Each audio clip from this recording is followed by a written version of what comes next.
Salut les amis, aujourd'hui on va parler du Nerf Pro Torrent. Alors pour ceux qui connaissent le blaster, c'est un blaster pro nouvelle génération de la gamme Nerf. C'est très rare à réussir à en obtenir.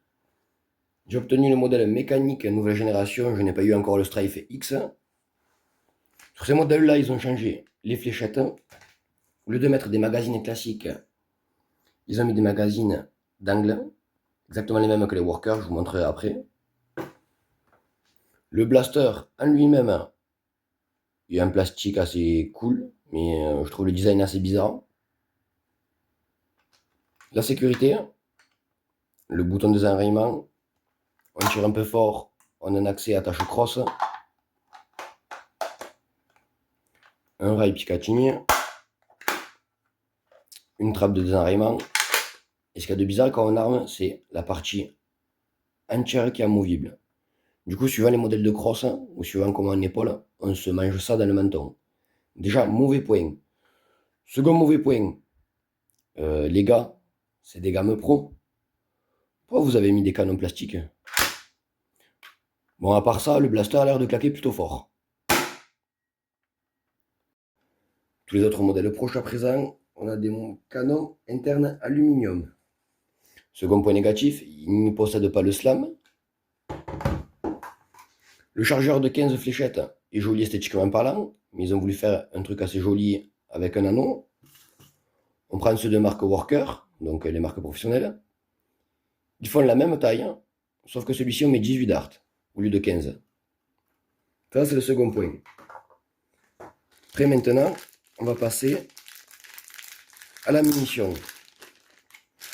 Alors, la nouvelle munition est inspirée un peu de la Waffle Dart de Dart Zone et un peu de la Q-Strike de chez eux. Alors bon, la colle, c'est pas beau esthétiquement. Sur toutes les fléchettes que j'ai eues, il y en a que une ou deux vraiment qui sont collées propres. Après tout le reste, c'est pas propre. Mais c'est pas ça que je voulais vous parler. On va regarder le poids des fléchettes pro fournies avec. Alors de base, toutes les autres marques nous fournissent des fléchettes quasiment en 1 gramme. Ou sinon c'est spécifié sur la boîte. On va faire un exemple assez flagrant. Alors désolé, j'ai fait un gros plan, j'ai dû éclaircir l'image. On va prendre par exemple les Workers Génération 3 bambou.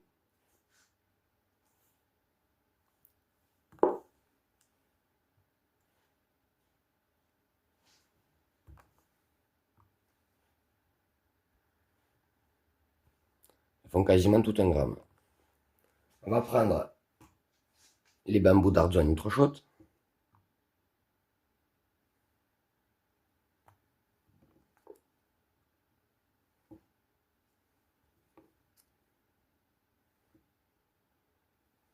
Ben, vous voyez qu'en moyenne, ce poids-là, à part les spéciales spécifiées comme exemple les Dart Zone Bambou 2,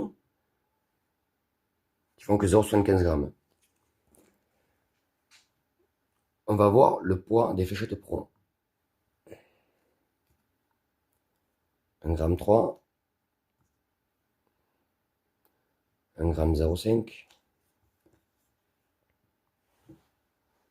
Comme on a pu constater, les fléchettes pro fournies avec, elles sont beaucoup plus lourdes. Enfin, beaucoup plus lourdes. Elles sont plus lourdes que, en moyenne, les autres marques de fléchettes pro. Pour une fois, espérons que Nerf tienne parole, qu'on ait vraiment 150 fps et qu'on ait aussi la précision qui disait ultra performance.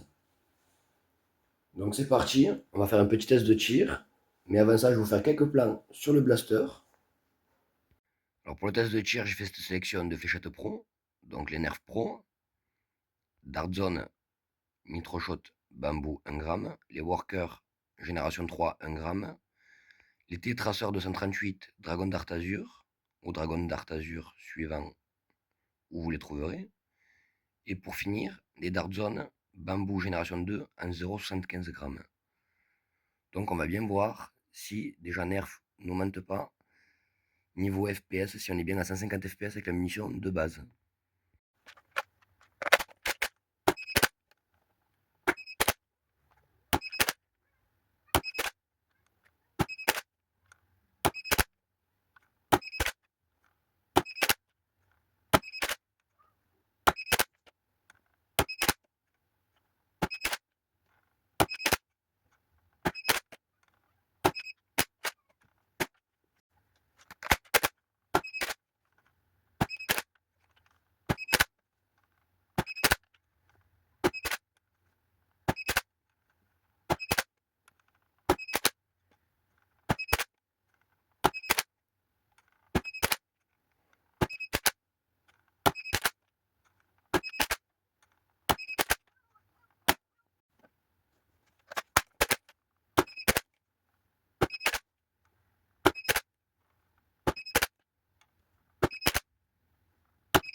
Alors les amis, on n'aura pas, comme d'habitude, le test de tir de portée.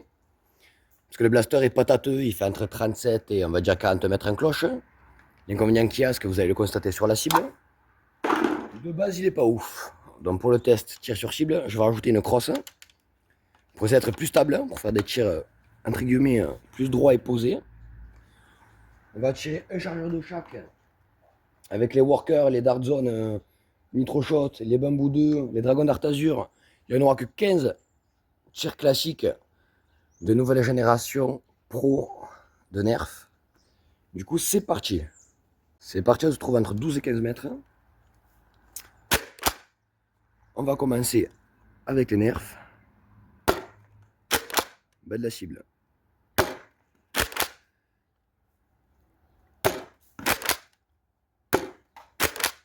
Touche une fois.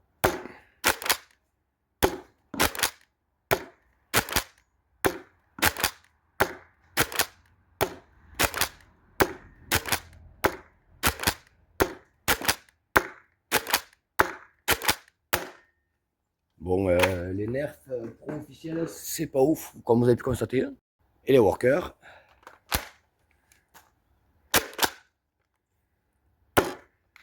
Côté. Au-dessus. Gauche. Gauche. Gauche. Gauche. Touchez la cible. À gauche. Touchez la cible, même bas. À gauche. À droite. Dans la cible. Dans la cible. Côté. Dans la cible en bas. Côté. Côté. La cible verte. Cible verte. Au-dessous de la cible. Il n'y en a plus. Moins. On va rester à la fléchette en 1 gramme avec les dart zone nitro shot 1 gramme.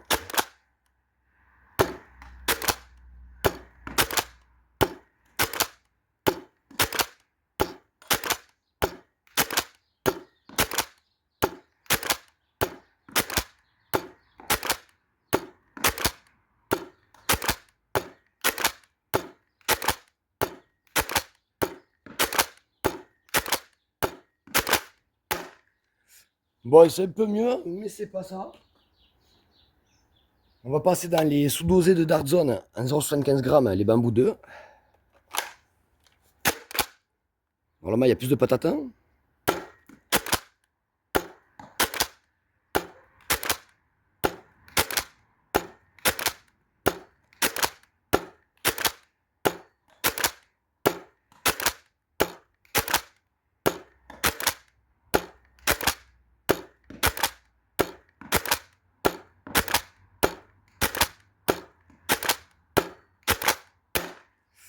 Bon, précision, c'est pas ouf, soi-disant super précis, enfin bref. Et pour finir, dragon d'art azur, en 1 gramme. C'est qui marchait le mieux au test FPS. Cible, cible, à droite, cible, cible, cible, à droite, cible, cible, un peu en bas.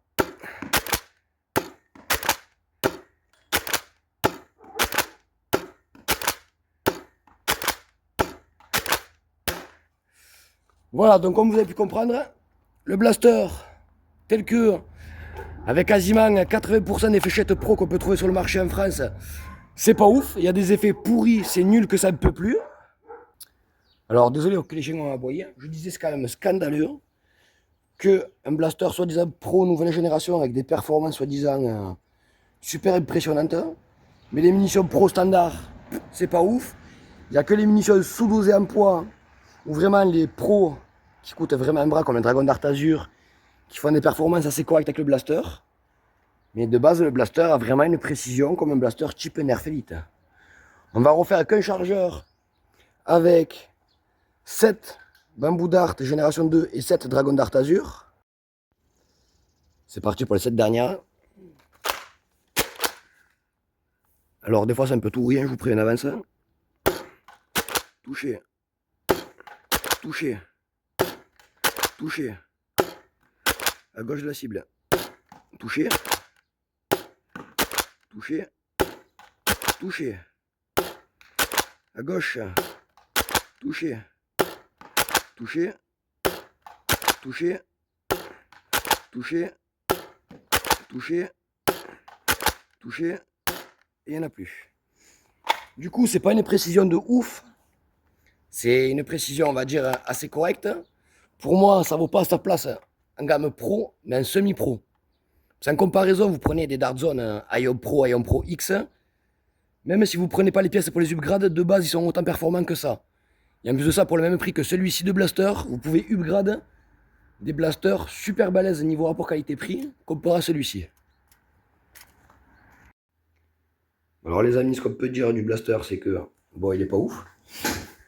De base, les fléchettes pro fournies avec, précision pas ouf. Pour avoir de la précision, un minimum ou tirer un minimum fort et bien, ça va être Bamboo, Dartzone génération 2 en 0,75 g ou des Dragons Dart Azur. Mais l'inconvénient qu'il va y avoir aussi Dragon Dart Azur, c'est que, hors caméra je ne vous l'ai pas montré, mais des fois ça les mange un peu. Ça va même manger des Dartzone Nitro Shot, des Workers. Je trouve pas ça normal que de base le blaster, il mange des fléchettes, qui s'enraye et qui se bloque. Je trouve pas ça normal que pour avoir des performances ou des tirs minimum droit, il faut changer de fabricant niveau fléchette. Les fléchettes de base, je les ai testées avec d'autres blasters. Elles sont, on va dire, comparables aux marques Pro Lis qu'il y a comme les X-Shot ou les Workers.